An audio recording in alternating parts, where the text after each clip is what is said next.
ஓம் அகதீஸ்வராய நமக. ஓம் நம் குருவே நமக்கு என்றும் துணை. அனைவருக்கும் அகோரகாளி உபாசகர் நடராஜனின் அன்பான வணக்கங்கள். இந்த வீடியோவில் நம்ம எதை பற்றி பார்க்க போகிறோம் அப்படின்னு பார்த்தீங்கன்னா, லட்சுமியோட மந்திர வித்தைகள். இந்த லட்சுமி உபாசனை நம்ம செஞ்சாலே நம்ம என்ன பண்ணணும் அப்படின்னு பார்த்தீங்கன்னா, அஷ்ட ஐஸ்வர்யங்கள் நமக்கு கிடைக்கும். அதுபோக பண பற்றாக்குறை அதுபோக பார்த்தீங்கன்னா பண பற்றாக்குறை கம்மியாகும். அஷ்ட ஐஸ்வர்யங்களும் நம்மகிட்டயே இருக்கும். இதுக்கு நம்ம என்ன பண்ணலாம் அப்படின்னு பார்த்தீங்கன்னா, இப்போ மனித வாழ்க்கையிலே ரொம்ப ரொம்ப முக்கியமானது பணம் தான் அப்படிங்கிற ஒரு நிலைமைக்கு இப்போ இந்த உலகம் இருக்கு. அஷ்ட ஐஸ்வர்யங்களும் அந்த லட்சுமி தேவியும் நம்மகிட்டயே இருந்தால் ரொம்ப நல்லா இருக்கும் அப்படிங்கிறதான் மனிதனாக பிறந்த அனைவரோட இயல்பான ஒரு குணம் தான். இது மறுக்க முடியாத ஒன்று கண்டிப்பாக.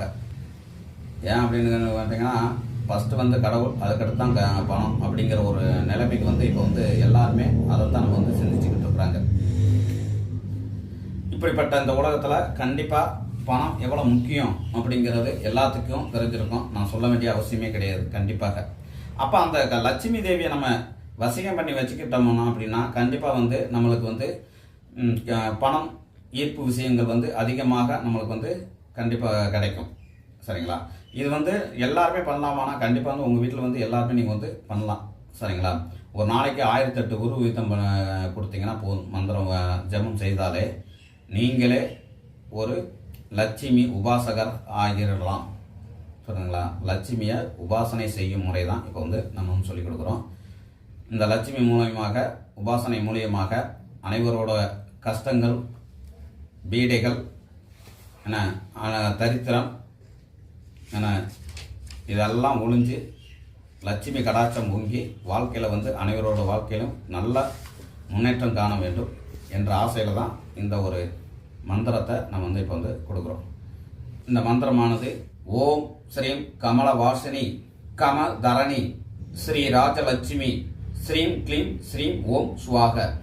இவ்வளோதான். இந்த மந்திரத்தை ஒரு நாளைக்கு 1008 உருவீதம் 30 நாளைக்கு நம்ம இந்த மந்திரத்தை ஜெபம் செய்யணும். இதுக்கு என்ன பண்ணலாம் அப்படின்னு பார்த்தீங்கன்னா, கண்டிப்பாக ஒரு லட்சுமி படத்துக்கு முன்னாடி ஒரு நெய் விளக்கு விட்டு, அந்த நெய் விளக்கில் பார்த்தீங்கன்னா அந்த லட்சுமி படத்துக்கு முன்னாடி தாமரை பூவால் அலங்காரம் பண்ணணும்.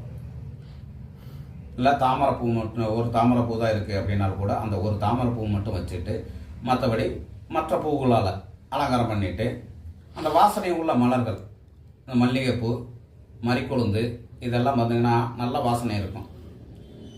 அப்போ அந்த வாசனை உள்ள மல்லிகைப்பூ, மறிக்கொழுந்து இதை வச்சு நம்ம பூஜைகள் செய்யலாம். கிராம்பு, ஏலக்காய், பட்டை இதெல்லாம் நம்ம அந்த பூஜைக்கு, அந்த லட்சுமிக்கு முன்னாடி நம்ம வச்சுருக்கணும். அதே மாதிரி பார்த்திங்கன்னா உப்பு ஒரு டப்பா இதெல்லாம் வச்சு இந்த மந்திரத்தை நெய் விளக்கு தான் ஏற்றி தான் நம்ம சொல்லணும். சரிங்களா? அதுக்கடுத்து படையல், அவல், பொரி, கடலை, அச்சு வெல்லம், அதுக்கடுத்து பால், பாயாசம் இதெல்லாம் வச்சு ஒரு நாளைக்கு 1008 உருவீதம் 30 நாளைக்கு இந்த மந்திரத்தை நீங்கள் ஜெபம் செய்து கொண்டு இருந்தாலே பீடைகள், தரித்திரம் அனைத்துமே நீங்கி லட்சுமி கடாட்சம் பொங்கி வாழ்க்கையில் பார்த்தீங்கன்னா அடுத்தடுத்த நிலைமைக்கு நம்மளால் செல்ல முடியும். அப்படிங்கிற பக்குவம் அனைவருக்குமே கண்டிப்பாக கிடைக்கும். லட்சுமி கடாட்சம் கண்டிப்பாக அனைவருக்கும் கிடைக்கட்டும். என்றும் அகத்தியர் அருள் அனைவருக்கும் கிடைக்கட்டும். வாழ்க வளமுடன்.